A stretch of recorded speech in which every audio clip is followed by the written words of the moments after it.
இப்ப இன்னைக்கு எல்லாருமே இங்க இருக்கக்கூடிய அத்தனை பத்திரிகையாளர்கள் ஹார்ட் ஒர்க்கிங் பத்திரிகையாளர்கள் இருக்காங்க.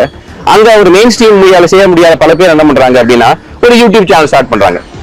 அப்ப இந்த யூடியூப் சேனல் என்ன பண்றாங்க அப்படின்னா எல்லா தரப்பு இருக்கக்கூடிய அந்த பொலிட்டிக்கல் கிரிட்டிசிசம் இருக்கு பாத்தீங்களா, அரசாங்கத்தை பார்த்து கிரிட்டிசைஸ் பண்ணணும்.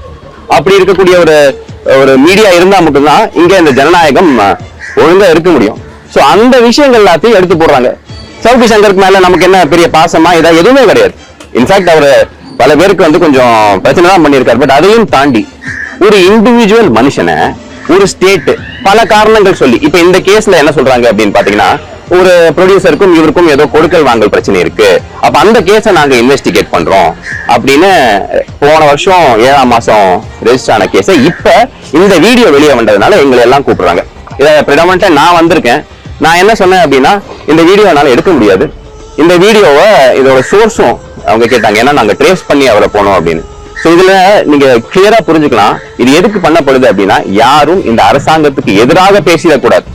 அப்படியே அரசாங்கத்துக்கு எதிராக பேசி அந்த கருத்துக்களை நீங்க கொண்டு போய் போட்டீங்க அப்படின்னா உங்களை நாங்க சமன்ஸ் கொடுத்து வெயில்ல நிக்க வச்சு உங்களையும் நாங்க ஒரு பிரச்சனைக்குள்ளாக்குவோம், பொருளாதார ரீதியாக உங்களை முடக்க முயற்சி பண்ணுவோம் அப்படிங்கிற indirect threat of the state.